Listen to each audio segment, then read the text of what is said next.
అన్నిటికన్నా ముఖ్యంగా నాకు తెలిసిన విషయం, కొంతమంది మా జిల్లా నాయకులు బీఆర్ఎస్ తోని పొత్తు పెట్టుకుంటున్నట్టు నిన్న సాక్షి పేపర్లో వచ్చింది.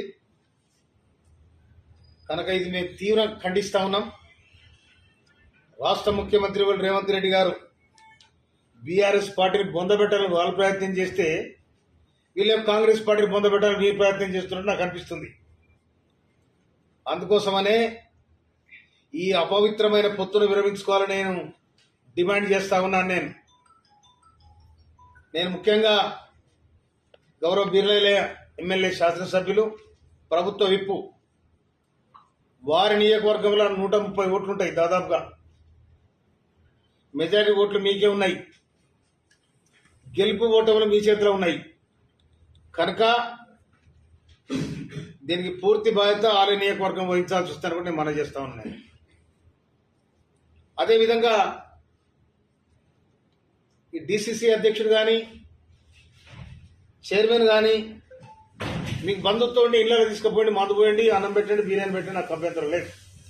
కానీ పార్టీ పరంగా అక్రమంగా పొత్తులు పెట్టుకొని, బంధుత్వాన్ని పెట్టుకొని బీఆర్ఎస్ పార్టీకి మీరు మద్దతు ఇస్తే రాజకీయ వ్యభిచారం చేసినట్టే మీరు మీ వ్యక్తిగతంగా. కనుక వ్యభిచారం చేస్తారో అది మీ సొంతం చేసుకోండి.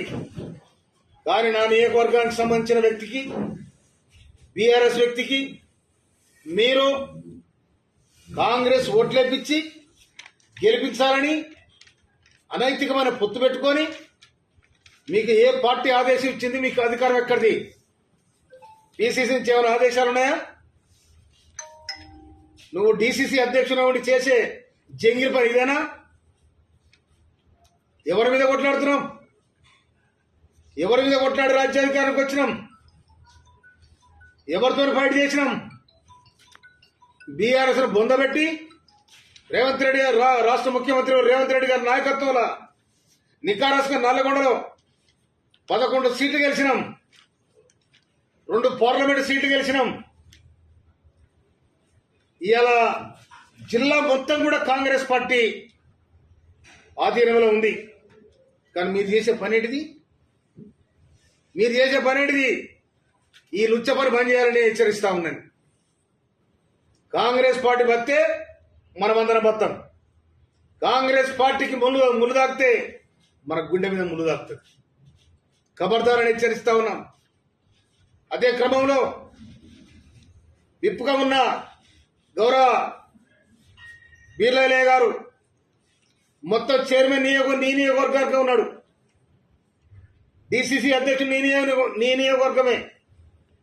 మీరు కూడా ప్రభుత్వ విప్పుగా ఉన్నారు, కాంగ్రెస్ పార్టీ ఎమ్మెల్యేగా ఉన్నారు. అన్నీ చూసుకుంటా మౌనంగా మీరు ఉన్నారు అంటే దాంట్లో మీ పాత్ర కూడా ఉన్నదని నేను అనుకోవాల్సి వస్తుంది. అందుకోసమనే రేపు పొరపాటున కనుక బీఆర్ఎస్ అభ్యర్థి గెలిస్తే మీ నైతికంగా రాజీనామా చేయాల్సి ఉంటుంది. ఖబర్దారని చెప్తా ఉన్నాను. మీరు లోపాయికారిగా ఏ ఒప్పందం గురించుకున్నారు నాకు తెలియదు. అసలు బీఆర్ఎస్ తోనే అలయన్స్ పెట్టుకునే దమ్ము అవకాశం ఎవరిచ్చింది మీకు? పీసీ చెప్పిందా? ముఖ్యమంత్రి